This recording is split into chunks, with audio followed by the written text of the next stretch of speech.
Good afternoon, and welcome to the Southwest Public Policy Institute's latest episode of SPPI-TV.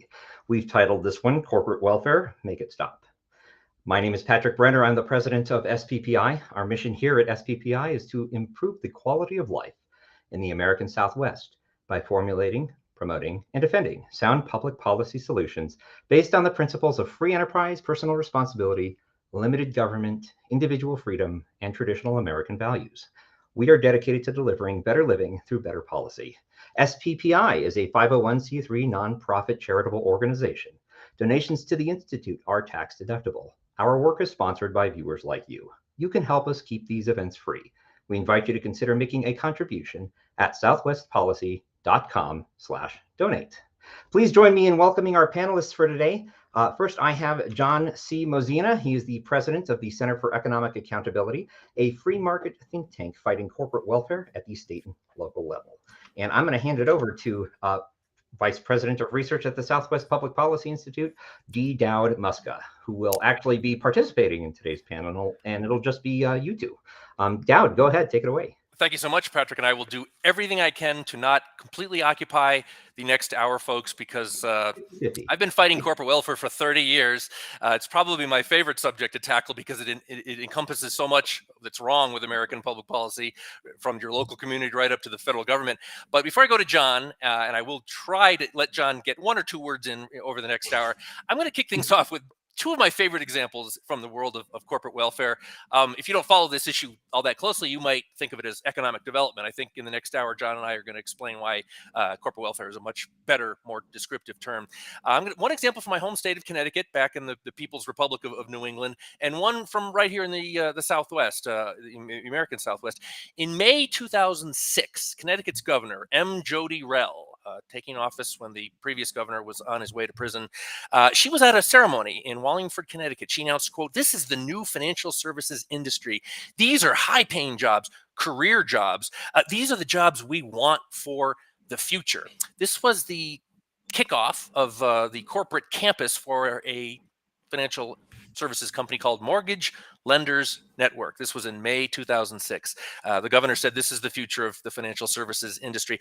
7 months later, Mortgage Lenders Network stopped making new loans. 2 months after that, Mortgage Lenders Network filed for bankruptcy, and a federal liquidating trustee was appointed. 9 months after that, what was left of Mortgage Lenders Network, not much was left, but whatever shell of a company still existed, had to make settlement payments with a number of states, including Ohio, New Hampshire, Michigan, and the home state of Connecticut. And again, that was the future of Connecticut's financial services industry, a company that very, very quickly went bankrupt. 10 years later, it's 2017, here in the land of enchantment, the League of Women Voters of Santa Fe County, not an organization you'd think of as a policy analysis organization, conducted a study. They found that half of the 10 entities that received the most money from the city of Santa Fe over the previous 20-year period, including subsidies of, for some organizations, $400,000, $300,000, half of those top 10 organizations and companies no longer existed. It was more than a little ironic because 3 months earlier, the local newspaper there, the Santa Fe New Mexican, had documented that the Santa Fe city manager of the Office of Business Growth had been photographed sleeping in his office. This was a gentleman who made more than $80,000. I believe that's salary, so benefits you'd have to kick on even more money. He was a politico who had done phone banking for the incumbent mayor. His wife was a lifetime public service hack who quit being a state rep a couple of years ago because she whined about not making enough money. She's currently in charge of the regulation and licensing department in the great land of enchantment state of New Mexico. John, those are two of my favorite corporate welfare stories. Your organization, the Center for Economic Accountability, probably has those stories times 25,000. Tell us a little bit about your group, and let's just get to basic principles. Why do people like you, why do people like me call it corporate welfare and not economic development? Well, because to call it economic development, it would have to actually do sort of what it says on the packaging and develop the economy. And the evidence is that it doesn't. And that's sort of why do we oppose it? And there's a variety of reasons, but it's sort of like, well, there's the fact that it doesn't work. There's the fact that it's incredibly expensive. There's the fact that it has a whole bunch of other bad impacts on the community. We can get into things like how it decreases entrepreneurship, it decreases innovation, it decreases spending on meaningful public meaningful public services, police, fire, roads, schools.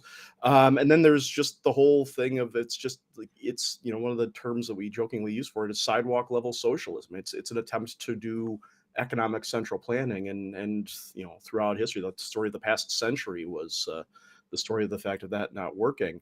You were going through your favorite stories. I'm not going to one up you with thousands, but I'll take one here from my home state of Michigan, which is a couple of years ago, back in 2010. Guys sitting in a bar, and the news is on at TV, and he sees this guy he knows on stage with the governor celebrating a $9 million subsidy for green jobs from then Governor Jennifer Granholm, current U.S. Energy Secretary Jennifer Granholm, a green jobs for his renewable and sustainable companies incorporated up on the stage.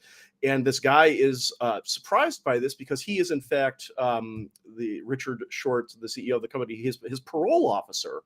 And Mr. Short had been on parole for embezzlement, had been convicted of fraud already in Michigan 4 times, still owed almost $100,000 in state-owned restitution from his last fraud conviction, and yet some economic development agency had not done the sort of basic due diligence of like making sure that the guy they were working with wasn't a currently on parole convicted embezzlement and fraudster who, of course, had lied on his application to get that $9 million.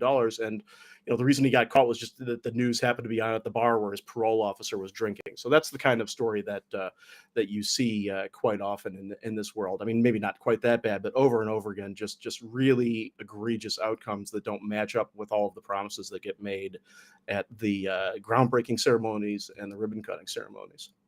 Yeah, and we could easily do the whole hour just on unpacking some of the details, but I did want to do sort of a dive for a little bit. We still have 52 minutes on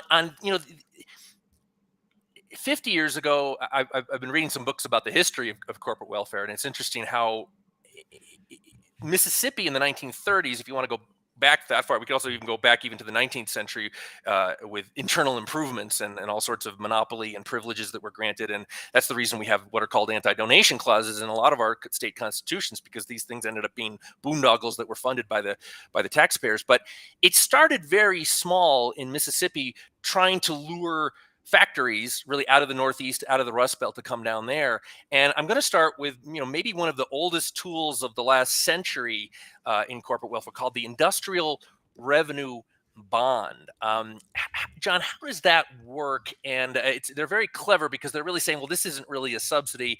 And if you look close enough, you can see that it actually is a subsidy. What is an IRB, and why do so many states, cities, counties, this is one of their favorite tools to hand away to enterprises? Yeah, I mean, an IRB, an industrial revenue bond, is, there are just a dizzying array of ways that governments can give money, public resources, public credit, extended public credit to companies. And the IRB is one of the ways where basically, to simplify it down pretty far, it's the idea that the municipality issues the bond to basically sort of ensure the financing of things like, if you're building back in the day a giant factory to build cars or something like that, you need presses and you need lines and you need to spend a bunch of money up front. And maybe companies find that sort of financing hard, especially back in the day before the Wall Street and the like had made financing quite so liquid and made it so much easier to get money now than it used to be back then, back in the days of gold standards and such things. You make the point of the things were different in the industrial era, and the era of smokestacks. This is one of the reasons that one of the nicknames for these kinds of economic development subsidies in general is smokestack chasing, because there is at least a plausible argument that back in the day, the idea of like, if you paid, if a local community helped pay for a factory, then that would actually create economic activity. It would create jobs. It would bring people to town. I mean, the story of my hometown of Detroit, of places like Cleveland, St. Louis, Baltimore, Chicago, American industrial age cities.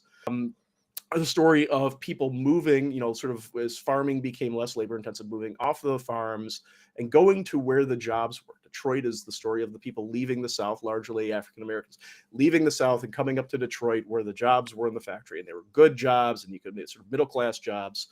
And so it made a certain amount of sense for a city to say, like, well, hey, we can get this going if we help the company with the factory, if we help them with the plant, the steel mill, then people will move here and we will have a secure economic future.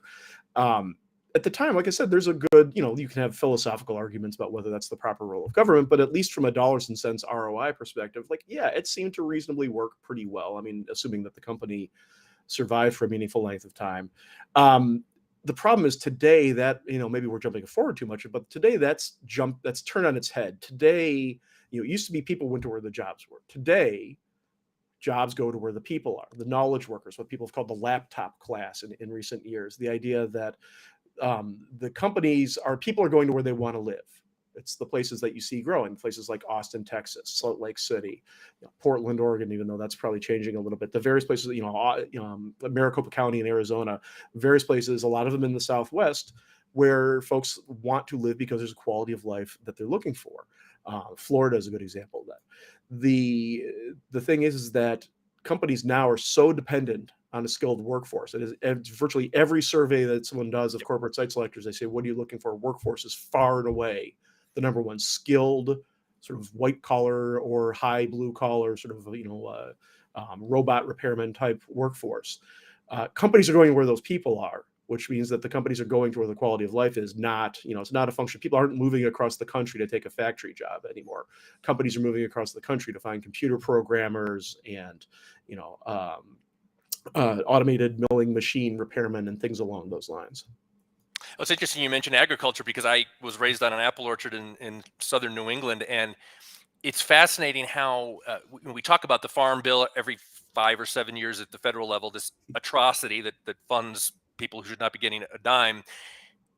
I'm fascinated. I've written about this before. I'm fascinated to the extent to which local and state governments have their own sort of farm policies. In the state of Connecticut, they have what's called the 490 program, where, like a lot of places in the Northeast, property taxes fund local government. Farther west you go, property taxes sort of drop off to be almost nothing in a lot of states. But the law in Connecticut is your land, if you're actively engaged in agriculture, it cannot be assessed for the market value of the land. It has to be assessed as if it were going to be maintained as a farm. So the notion that a farmer could unload that land for a big chunk of money because someone's coming in to do a big development. No. It's assessed on maintaining it as a farm, which is an immense indirect subsidy where you get a tremendous tax break, particularly if you have dozens of acres, hundreds of acres, thousands of acres. It's fascinating how much over the last few years, particularly the whole organic movement, the whole sort of crunchy stuff, which cuts across all the ideologies. There's conservatives who love to have their own eggs, and there's liberals who love to make their own wool. Agriculture, it's not just crony capitalism, as some people have called it. It's not just at the federal level anymore. It's also at the local and state level. And Connecticut is a wonderful example of that.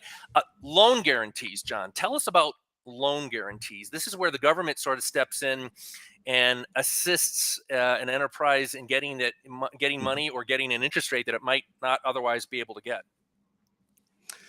Yeah, I mean, it's again, like the mechanism is that the federal government is pledging, whether it's direct dollars or it's a tax break or it's a tax abatement or it's they get cheaper, the company gets their money cheaper because they have the faith and credit of the state or municipal government behind it by guaranteeing the loan against default, so they can pay a lower interest rate because the government says, well, if they default, we'll cover it, and so that the bankers and lenders will lend at a lower rate. Like I said, there's just a dizzying array of different ways to give basically to give public money to private companies for private profit. And most of them are designed in such a way as to try to let politicians say, oh, well, we're not actually giving them, any tax dollars. There's no tax dollars changing hands here. Well, I mean, yes, there is if they default on the loan guarantee and taxpayers are on the hook for the loan. or the idea that, oh, it's a, well, they're just paying less in taxes. That's a tax break.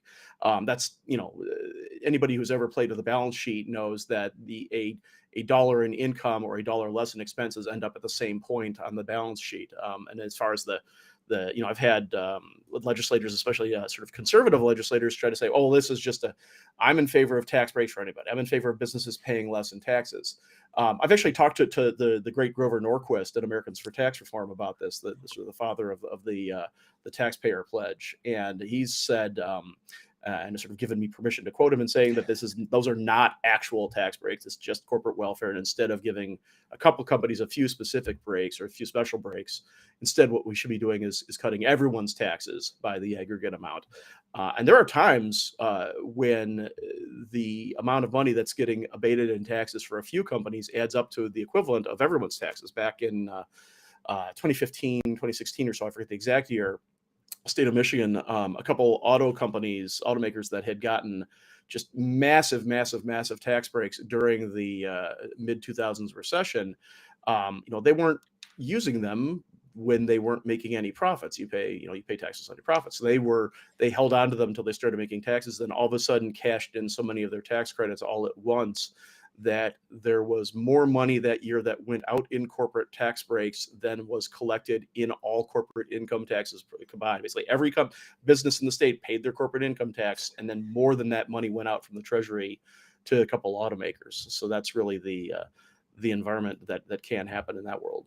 Yeah, and it's interesting when you talk to, I call them revenue-crats, people who are in government or they're activists, and they're more concerned than anything about revenue stability. That's why we have to have our three-legged stool of taxes, which, I think places like Texas prove that maybe you don't need all three legs of that stool. But from time to time, you'll hear them complain about the unpredictability of differential tax treatment and the fact that companies kind of change the dates when they're applying or when it's awarded and that kind of thing. But I think you make a really good point about the picking of winners and losers. I've often said that the economic development world, I probably could use vulgarity, but I won't. But the people who live in that world are as self-directed as teenage girls at the mall. They go with whatever's popular, with whatever's cool. And if you really look at the bill drafts in Michigan, where John is, anywhere here in the Southwest, it's fascinating. If you look at the bill drafts at the beginning of legislative sessions, fortunately, in most states, most of those bill drafts don't become law, and too many of them do become a law. But whatever's hip, they want to create a tax credit for a deduction or any kind of program. And I want to get John's thoughts on this. Right now, John, I think if you want to go farming for corporate welfare, I would say energy storage, cybersecurity, and nanotech. If you want to harvest money from the taxpayers directly or indirectly, those are very, very big in economic development right now. Have you found what I've found, that kind of trendiness with these people? It's kind of what will get headlines, what will fool voters, what will look good if you're giving an interview because it looks like you understand the economy. It's on a very superficial level and not at all good long term for the overall health of the economy. Yeah, and I mean you're absolutely right. And it varies some state by state as well. There's some states there are just sort of politically untouchable, always popular industries. Here in Michigan, it's manufacturing and automotive. In places like Iowa and Nebraska, you can't touch the big ag companies. I mean, you mentioned farm subsidies. I made the point a couple of years ago that the estimated total national price tag of state and local economic development programs was somewhere in like the $95 billion range. It's sort of hard to tell exactly what it was, but that's based on New York Times, Mercatus, a couple others. At the time, that was like more than, I think it was 3 times more than the USDA reported in direct federal farm subsidies that year. So this kind of corporate welfare puts the farm bill stuff to shame in many cases. These days, obviously, you see all over the country, it's chips and it's, electric vehicles and batteries and all that sorts of stuff. The chips are being driven by the Federal CHIPS Act, where there's a huge amount of money going out the door on that. But to your point of the sort of the political popularity of this, it all comes down to what I say all the time is really the fundamental truth of these programs, which is that they don't exist actually in the real world to create jobs. They exist to make voters believe that politicians are responsible for creating jobs. They are a political tool, not an economic tool. There's any amount of research, and we curate a whole list of it on our website, against the idea that these deals have any meaningful economic impact on the communities that they're supposed to be benefiting. There's arguments from people like the university professors at the University of Iowa, so that 90% of these deals are failures and only 10% succeed. And I talked to them, and they're like, the problem is we can't figure out which the 10% are ahead of time. Professors at UNC and UConn saying that the thing should be clear to any policymaker that these things do not create jobs. Over and over again, the research just from independent name brand major researchers all over the country is just really, really clear on this stuff. What's also clear, however, is that there's also a whole bunch of good research that there is a meaningful political benefit to politicians and elected officials who take care of this stuff.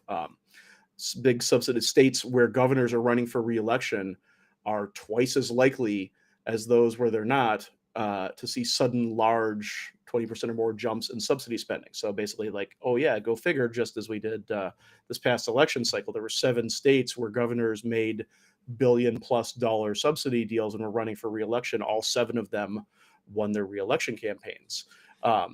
Companies that make political donations are 4 times more likely to get a subsidy deal than those that don't. And those subsidies are, I think it was 63% larger on average. Politicians who make subsidy deals have higher margins of victory on election day. They are more likely to receive campaign donations.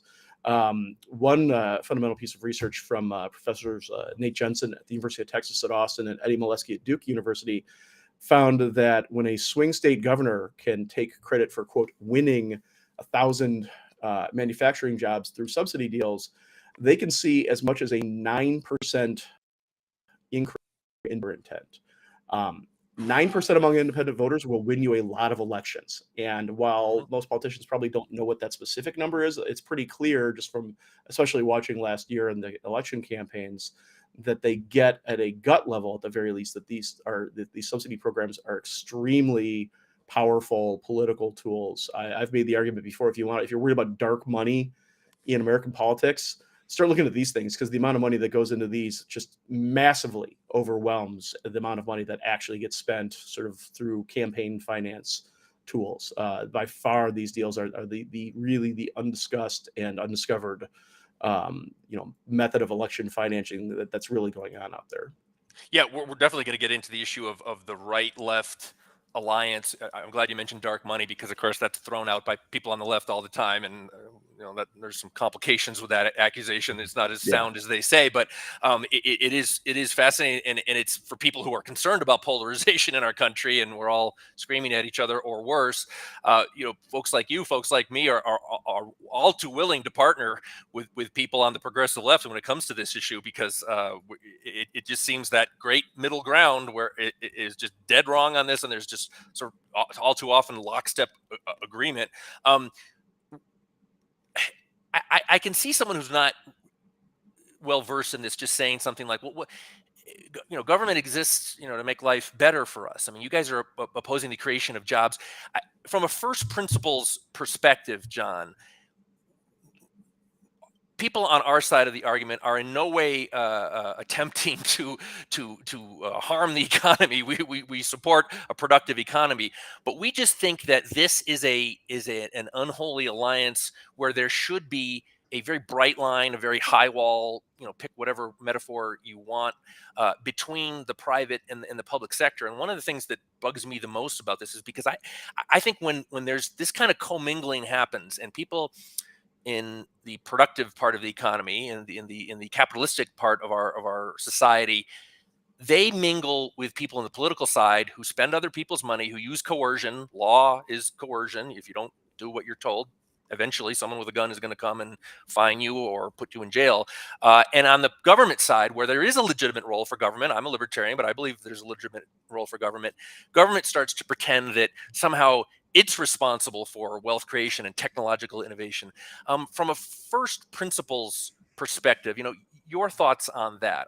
I think we can get lost in the statistics and the studies, but there's a philosophical, I think, a very sound philosophical objection to this, really founded on Enlightenment principles. Your thoughts? Yeah, I mean, you mentioned the idea of sort of the it's not even bipartisan, it's almost transpartisan nature of this stuff. And I've joked that, you could hate and fear big business, or you can hate and fear big government, but we could all agree that when the two of them get together, it's the rest of us who get screwed. That the polling actually shows that the folks who are most opposed to these programs are the sort of furthest right and furthest left, and the folks who are most in favor of them are the most centrist. And that's what makes this often a very interesting place to work with. And I do work, and the CEI does work quite often with, friends and allies on the very progressive left, and we'll tell them they're wrong about virtually everything but this. I actually wrote a piece for National Review a little while ago pointing out that, as National Review had actually pointed out at the time, that Alexandria Ocasio-Cortez was right about one thing, at least, which was in her opposition to the Amazon HQ2 in New York City. Her reasons for being right about it were different than ours, but she was at least right about this at the same time. I remember talking to a longtime left-wing activist in the space when we launched the CEA, and I sort of let him know what we were doing, and his response was, "Welcome to the fight. We'll get the money back from the bastards, then we can fight about what to do with it." But to the first principles, I mean, it really does come down to as you said, to the role of government, and to the just sort of basic, Frederick Bastiat level of just like, no politician, no bureaucrat is capable of planning an economy effectively. They're not capable of selecting what businesses can and should be successful. I joke that if bureaucrats were, it's like, state economic development agencies were able to actually, realistically look and say, this business is a great investment, they're going to go gangbusters, they wouldn't be making civil service salaries in state houses. They'd be making millions and billions on Wall Street and hedge funds or whatever. I mean, this is these programs use the rhetoric and the language of investment, but if actual investment firms investing people's money acted the way these agencies do, the operators would be fired, broke, and often in jail for the way that they behave. And I joke, they celebrate their wins, but they celebrate wins like a roulette player who puts money down on red and black and then celebrates when it wins. Well, yeah, like it won, but like on the whole, you've lost a whole bunch of money because you put money down on everything, and you're just not talking about your losses. The simple reality is that, as I said, these are fundamentally, and the term socialism gets thrown around a lot these days, sometimes correctly, sometimes incorrectly, I think, but this really is socialism in a very meaningful way. So as I said, the sidewalk level socialism of government taking a direct financial stake in the means of production, in factories, in data centers, in corporate headquarters. I mean, it is in a very meaningful way, the government trying to plan the way the economy works. And I said before, if we call these economic development agencies because the term Soviet was trademarked, the past history of the past century is that governments suck at running economies. And here we are spending, $100 billion plus a year so that governments can try to run economies. It's fascinating. When the economic development departments of various states release their plans, their 5-year plans or their 10-year plans, and there seems to be no awareness on the part of these people. Maybe they're really young and they weren't alive during the Cold War. Yeah. And of course, now we have energy departments at the state level releasing their state energy plan, something right out of Mao or Stalin or Brezhnev. I'm glad you mentioned the Amazon HQ, John, because I wanted to get in a little my own point of personal privilege, which is the snake. We think of these big corporations, and they're more adept. Multinationals are more adept at playing this game, and because they have government affairs departments and they've got lawyers on staff and that kind of thing, and they can actually just issue a request for proposals and say, hey, 100 different communities, tell us what you want to offer us. It's really extremely tawdry. We recently had, and I talked to Greg Leroy, who's a left-wing critic. We recently had the federal government, I think Greg said this is the first instance or one of the first instances of him ever running across this, where the pitch, come on down and show us your subsidies, was not offered by, in this case, was not offered by the private sector. It was offered by the Pentagon in the form of U.S. Space Command. Now, Donald Trump stood up, brought back what's called the Uniform Combatant Command. My military guys will get this UCC called Space Command. It's different from Space Force. We don't have to get into all that. But when it was reconstituted, and it was formerly housed in right up here in Colorado, when it became reconstituted, it needed a headquarters, and there was a whole bunch of back and forth, and the people in the Senate were angry about this because they wanted their communities to get a fair shake at this. In this one instance, and I think we saw it again with a couple other examples, the federal government, not a private entity, was saying, we want your pitches. And I followed this very closely. I contacted a whole bunch of different economic development entities, counties, cities. Many of them wouldn't give me their plans that they were pitching to Space Command, what they were willing to offer. I ended up getting one document was 80 pages long from somewhere upstate New York, and I think legally I'm not even entitled to have it. I think it's classified material. I requested the plan from the city of Albuquerque, that did their own pitch to the Pentagon for Space Command, and they said, well, under state law, we don't have to respond to your freedom of information request because this involves trade secrets, and this is a commercial enterprise, so we don't have to respond to you. Transparency is a real problem with a lot of these deals in terms of what's being pitched, what's being offered, what the entities who want the subsidies are demanding, how much of this is being aired publicly, how much is this going to cost, where are the assumptions coming from when we hear things about 1,300 new jobs, 5,000 new jobs, a multiplier effect of 3.1. There are very serious, it is not hard to find real world examples of very serious transparency problems like the one I encountered, John, when it comes to these deals. Talk about transparency and accountability here. This is something, again, the left and the right should be agreeing on. Absolutely, and it is a topic where the left and the right agree in practice, in my experience, and it's one we are actually the CEA are actually co-founders with. You mentioned Greg Leroy of Good Jobs First. We are co-founders with them and with the American Economic Liberties Project, which is a ironically named left-wing group, I guess, but great on this issue, and some others. The Mackinac Center for Public Policy from the center right, and some others in that space of the what we call the Ban Secret Deals Coalition, bansecretdeals.org for anyone who's interested. And it's a effort to try to get states to pass law to ban the use of non-disclosure agreements, so that elected and appointed officials can't sign non-disclosure agreements when negotiating economic development deals, to keep information that theoretically should be under FOIA laws and Open Meetings Act laws, public information, to keep it out of public view using the tool of a non-disclosure agreement, basically saying that state government officials should not be able to sign away the people's right to know. And the first state so far to make meaningful progress on that is state of New York, where the state majority floor leader, a Democrat, Senator Mike Gianaris, introduced a bill that the Senate passed. So that's moving through the New York legislature there. So it really is a bipartisan good government topic. And it really goes to the heart of this, which is, if we don't know what's going on, how can we make sure it's happening in our best interests? How can we see where it's going to be where it needs to be better?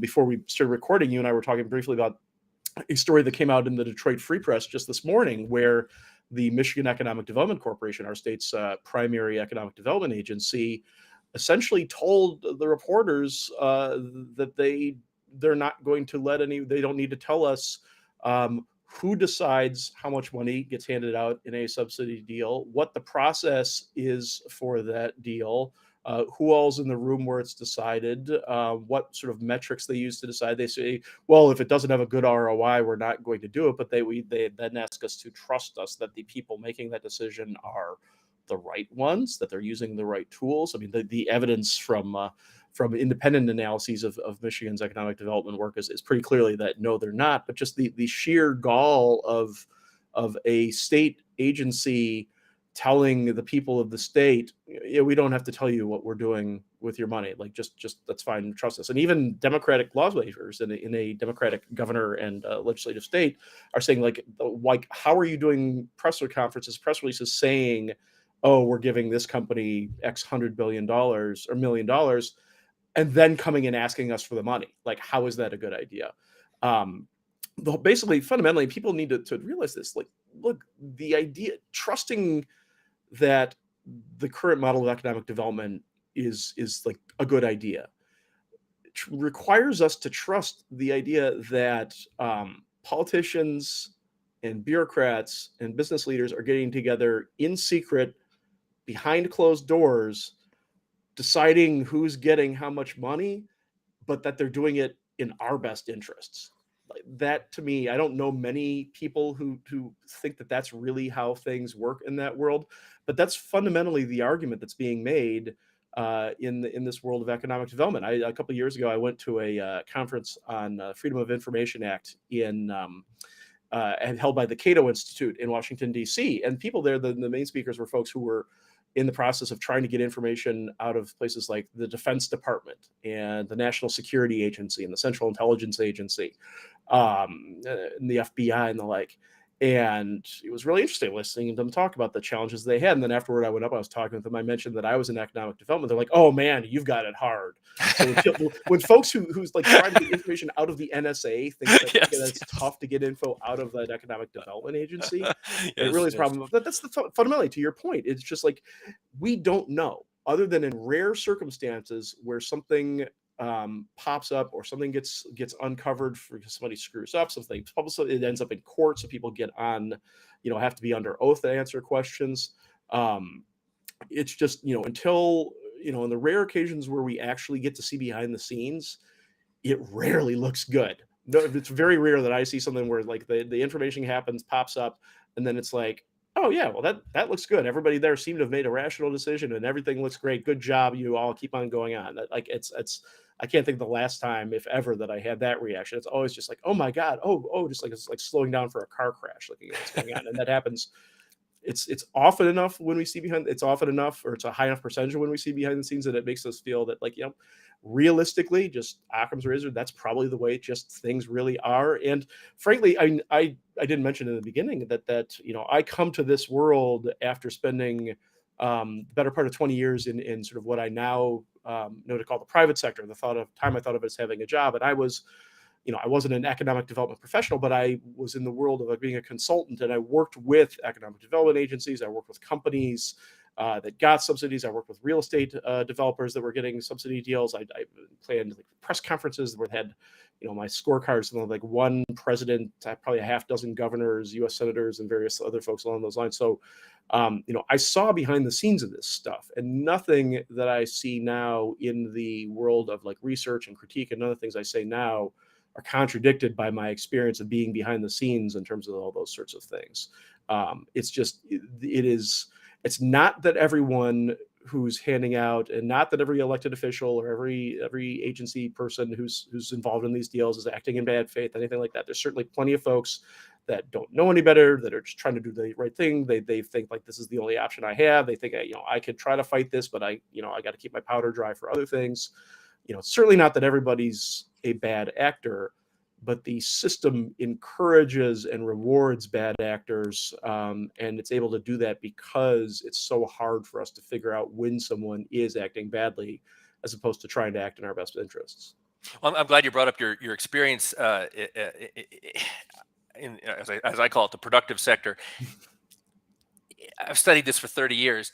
It's what companies are looking for, what entrepreneurs and investors are looking for. Yes, you can point to an individual deal where an industrial revenue bond or a grant program or something made the deal for them. Mhm. But again and again and again, I mean, for decades now, you mentioned earlier, workforce, infrastructure. The data centers want reliability of electricity. They want cheap electricity. There are so many other factors at work here.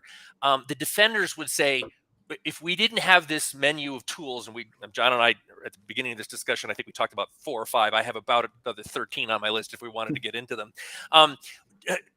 Talk about, I think, what's really a fundamentally dishonest argument on the part of the economic development community, which is, but for this policy tool, you and I would call it a subsidy, this wonderful job creation, this building standing here, this skyscraper downtown, or whatever it is, this factory, but for our, the wisdom and our planning and the policy tools we have at our disposal, we wouldn't have created these jobs.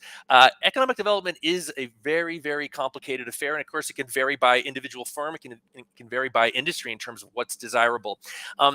They're not really telling the truth in every case, John, when they say, we sealed the deal with this subsidy. Yeah, and the thing is, most state laws that I'm familiar with require them to say that they say, okay, this deal is they're called, a lot of them are structured as closing funds to try to close that deal. A lot of them require that, okay, if not, but for the subsidy, the project would go elsewhere, the jobs would go elsewhere. And that's in economics known as the but-for argument, which I always say is an example of the reality that economists should not be asked to name things, but that people have actually gone and done the work on this. There's a very well-respected, really smart and well-known researcher in this space, a guy named Tim Bartik. He's at the Upjohn Institute for Employment Research in lovely Kalamazoo, Michigan, here in my state. And he's probably the most widely quoted and cited and respected researcher on this stuff. And he actually went and he looked at a couple hundred different studies that tried to get into the but-for argument in various places. And he did an analysis of all the studies and came up with sort of, okay, here's what the consensus is, which is that somewhere between, at best, the subsidies actually change a company's decision in 25% of the time, which means that 75% of the time, these subsidies aren't changing the company's decision. They were going to do the same thing anyways. At worst, they change the company's decision 2% of the time. So somewhere between 2 and 25% of the time, the subsidy works. Tim usually, I think, sort of shorthands that to 80%, 1 in 5 times. And I think that's probably a somewhat reasonable one. Like I said earlier, there's and that doesn't even get into the question of whether it was worth it, whether it was actually a good deal. It just says that it actually changed the company's decision. So that's where I think you get where the University of Iowa research from the Journal of the American Planning Association I talked about earlier that found that 9 out of 10 times it doesn't work. And that's a good that's a good way of looking at this from the standpoint of the idea that that's exactly what the site selection industry's own research says. Every year, Area Development Magazine surveys, for 36 years, they've been surveying corporate site selectors on what factors they are looking at right now, this next year, on site selection. So it's for 36 years they've been doing it. And every year, every time they go through, tax incentives and all this sort of stuff, end up somewhere 8th, 10th, 12th, somewhere in there in the list of ranked in terms of what matters to them. So, it's not that these things don't matter. Sometimes they do. Sometimes, as you said, they make the difference. Question then becomes, was it worth it or not? But they are so far down the list that it's very rare that they are that everything else is so finely tuned, that the workforce is so finely tuned, the available, plots of land, the proximity to customers, suppliers, natural resources, competitors, all of the energy costs, corporate tax rate, land, property taxes, all those sorts of things, that all the other things that matter more are so finely balanced between 2 or more places that it's the subsidies that finally make the difference. And the big thing for people to realize is that in the bigger the project, the less likely they are to make a difference. The example I use is this: every year we hand out a Worst Economic Development Deal of the Year award. 2 years ago, it was Apple handing $834 billion North Carolina handing $834 billion to Apple Computer to build a research lab in the Research Triangle. And said, if it wasn't for this, they were going to go to Ohio. And being from Michigan, I am constitutionally required to crap on Ohio and note that there's no roving bands of unemployed AI researchers going around Ohio. That's the research agrees with me on that one. Go Blue. But they give $834 million, and that sounds like a lot of money. And for a state budget, it is. The thing is, Apple has more money than North Carolina does. Yes. Apple has more in revenues than North Carolina does. Apple has more money in the bank than North Carolina does. Apple's, for what it's worth, the $834 million over 30 years, Apple at that point was reporting more than $1 billion in revenue a day. So less than 1 day's worth of corporate revenues. spread thinly out over the next 30 years is not going to change Tim Cook's mind on where to put some really important corporate research facility. Now, someone in Apple whose job it is to negotiate subsidies got a gold star and probably some stock options that year. Did it change the company's decision? No. Nobody who actually has any experience in how companies make decisions is going to think that. And we see that over and over and over and over again, that the numbers look big and the job numbers look really large, but in reality, when you start comparing it to like this, compared to like companies' revenues, especially major companies' revenues, when you start talking about like a General Motors or Ford or an Intel or an Apple or somebody like that, they're like, that's a day's revenues over the next 30 years, 2.5 days revenues over the next decade and a half, those sorts of things. That's not what's changing businesses' decisions. And if it is, then the CEO should get fired because it's a terrible way to make a decision. We got questions coming in, flying in, folks. Thanks for everybody watching on whatever platform. I know Patrick has us on probably 17 different platforms where we can reach you in any way. We've got some kind of tangential questions. I'm going to kind of put them on the back burner. We're not going to ask John about central bank digital currency for now, although I think if there's a way for economic development bureaucrats to get involved in central bank digital currency, they're going to just jump right in on that and see if they can subsidize that. Economic impact studies. We're going to hopefully get to sports after this, but economic impact studies, John, you're laughing already. The magic of the multiplier. Some very sound economists, I think maybe Roy Cordato down in North Carolina and others have really picked apart those magical thinking documents where if we just funnel this much money in, we'll get this many jobs, and then we'll get this many indirect jobs, and then we'll get this many induced jobs. There's a lot of bad junk numbers going into job impact studies and economic impact studies, aren't there? Yeah, it's the old, I think it was Mark Twain, lies, damn lies, and statistics. And I said, lies, damn like statistics and economic impact statements. There is just it's the classic garbage in, garbage out. These tools can be used. You can plug whatever numbers you want into these tools. And I've talked to experts. It's not that you can't sort of predict the economic impact of something within a range of uncertainty. And that's one of the things, is that no economic development agency, no governor ever talked about this stuff in terms of like, well, this will create between X number of jobs, whatever, and it's uncertain, and here's like a range of uncertainty the way an actual economist would. They say it will create 10,427.2 jobs or something like that, and they don't know. They also abuse these tools by stretching them out way beyond any like rational ability to predict things. Governments are hard pressed to predict like what will happen in the next year in terms of like revenues and economy and all that sort of stuff. 5 years, I've talked to economists, it's basically like you could maybe get away in some cases if you were trying to like publish a paper in a refereed journal where other economists were going to try to pick apart your work. You could maybe get away at most with using these tools to try to predict 5 years out. Anything beyond that, and it's going to get kicked back to you like, nah, it's just BS. You can't do that. And which would make sense. Like, who here like actually thinks that they could sit there and make a rational prediction about what your local economy is going to look like in 5 years? State economy, national economy, what any one business's like, opportunities or expenses or competition is going to look like in 5 years.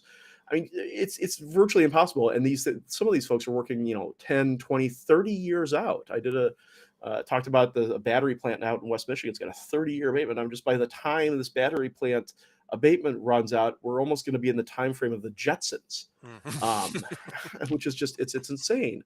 We'll have our flying cars then. Just about. Literally, that's how I think. Like, I actually did the math, and daughter Judy Jetson will have been born by the time this one factory subsidy rolls around. It's a 30-year thing for a lithium battery factory. The lithium battery is only 37 years old as a technology. Like, nobody knows what's going to happen. How are you doing that?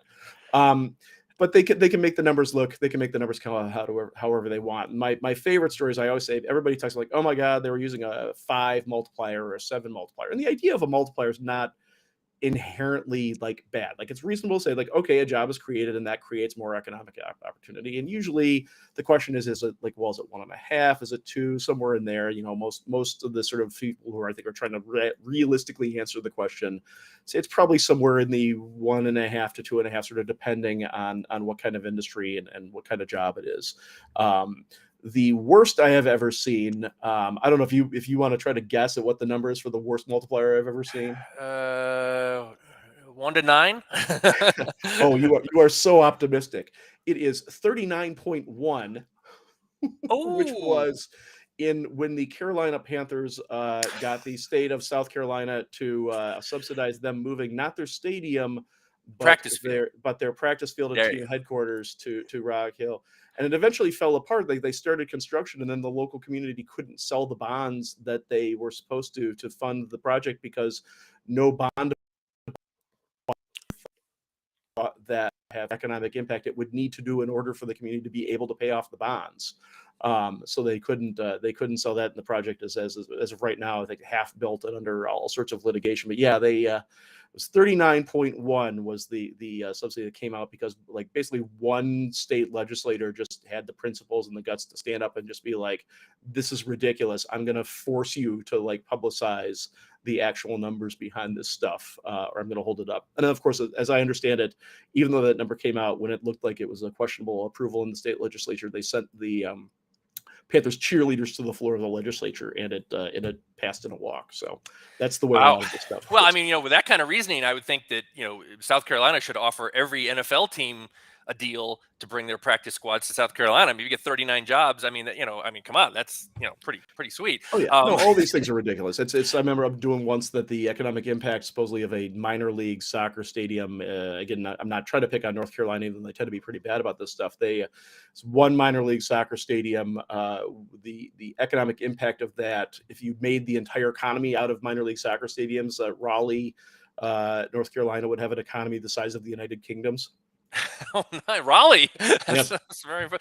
We are criminally low on time. John, we have a question about sports, which we could do a whole hour on. Here in the Southwest, we've got the vote coming up for the Arizona, Colorado. I'm sorry, that's the Arizona Coyotes. We also have the Oakland A's possibly moving to Las Vegas. So these are issues really in the news really daily here in the Southwest. The arguments, the argument when it comes to sports is very interesting because they've done a little sort of deft maneuver here where some of the proponents are actually saying, okay, we know it doesn't pay for itself and the stadium's empty most of the year, but this is something that you can't put a price on our municipal, our civic, our statewide identity. You're starting to see some of those arguments coming out. They're like they're throwing out the math when it comes to this. It's talking about tawdriness, the ability of sports franchise owners, most of whom are not hurting financially, to extort sort of the goodwill of the fans in a region. This is something that's been going on for decades now. This is not particularly new.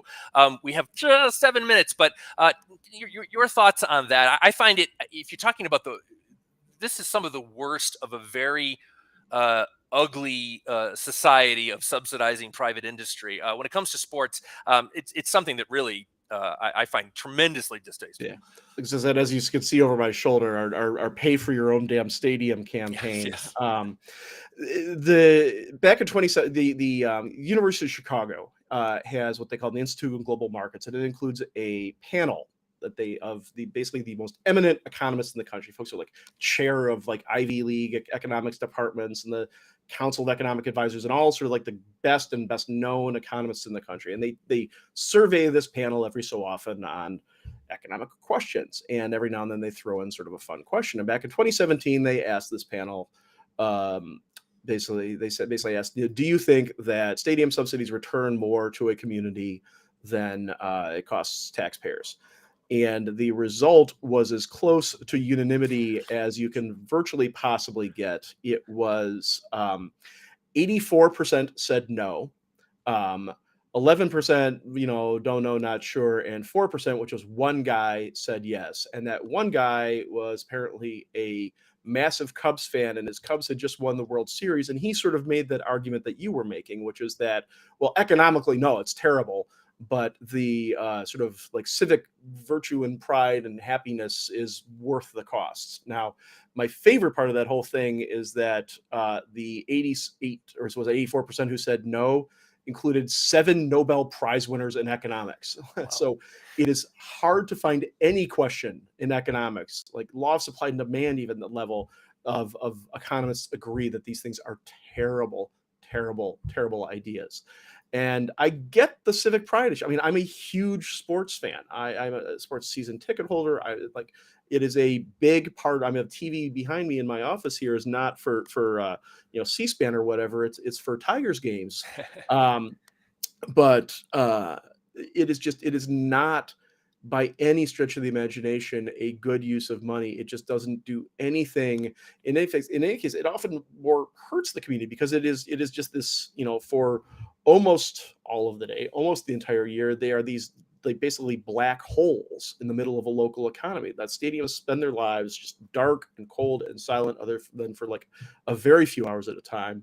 I always try to make the example of, or the connection of how many customers they serve in a year. An NFL team serves about as many customers in a year as a single grocery store does, average size grocery store. And the grocery store creates better jobs other than the 53 guys on the roster of the NFL team. The jobs at a stadium tend to be second job, side job, minimum wage service jobs. They sort of suck. So like the civic pride thing, realistically, the answer is that cities don't become big league by getting teams. Cities become big league and then they get teams. Exactly. That's why you see teams going to Austin, to Oklahoma City, to Salt Lake. You can watch where teams go and where expansion teams happen and where teams move. It's because the city has grown to the point where it is a market that justifies a sports team, which might not be, a great answer for the folks who lose their teams. I can only imagine, A's fans or any of those folks who lose their teams. That's got to be heartbreaking. Again, like I have this huge emotional connection to my teams. It would kill me if they move. Maybe the Lions. You could have the Lions, but like beyond that, we'd level an NFL team in Detroit. Beyond that, it is so much money. Last year we broke the $1 billion barrier for state subsidies, and this year we've already had a $1.25 billion one. Last year's the Buffalo Bills. This year it's the Tennessee Titans, and it's just more and more and more. That's real money that can be either not taken from taxpayers in the first place or spent on other meaningful public services that benefit everyone rather than just a few billionaires. And this is one place where I will go to the barriers. Usually I think billionaires, hey, cool, you probably created something, but in this case, no, just like you pay for your own damn stadium. Everybody else around the world manages too. You can do it too. Well, and also this argument about being loyal to the team and having civic pride. Does the owner have loyalty to the community if any good deal comes along and he can just pack up and bail on you? Yeah, exactly. Where does that loyalty begin?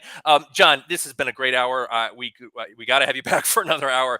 Your organization, and I've waited for a dedicated organization focusing on corporate welfare from our perspective, more of the sort of conservative libertarian perspective, for a long, long time. And I'm so glad we finally have one now. It's called the Center for Economic Accountability. Your website, John, and how people can find out more about your work. You're active on social media and you're fighting this battle every day. Sure. Thank you. I appreciate that. Yeah. We created I used to be at a state-based think tank. And when I left there, one of the issues we really realized that there needed to be someone who was just focused on this issue. And a lot of times it's because there's a lot of folks who have a lot of money in this, and there's a lot of bad actors out there that will sit there and apply pressure to any organization that looks like it's trying to get too loud or too effective on this sort of stuff. And so we needed an organization that, in addition to one that was just, subject matter experts, one that was really focused on following on this every day. Also, one of the roles we play is what we like to call plausibly deniable bomb thrower. There's places where folks can't just get sideways with the governor or with the Chamber of Commerce or whatever, and they need someone who can come in and actually, pick the fights and tell the truth that needs to be told. So we are at economicaccountability.org is the website. We've got a lot of really good resources there for people who want to learn more. You can go sign up there. We will send you a pay for your own damn stadium sticker for free. Let us know what color we have. We have Oakland A's ish, not copyrighted team colors for those in Nevada and elsewhere. A lot of colors that look very relevant to places where teams are asking for particular stadium subsidies. Or on Twitter, we are Accountable Econ on Twitter. You can just sort of search Center for Economic Accountability and on Google, and you will find us.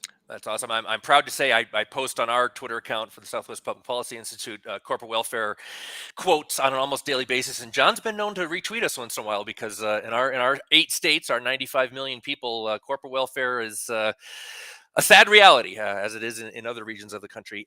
Thanks for tuning in, folks, for another edition of SPPI-TV. There's a quick QR code on the screen right now if you want to support us. We want to keep these events free, but we can't do that unless we have generous support from folks like you. Check us out at southwestpolicy.com. And of course, we're on all the socials, the Twitters, the LinkedIns, and everything else.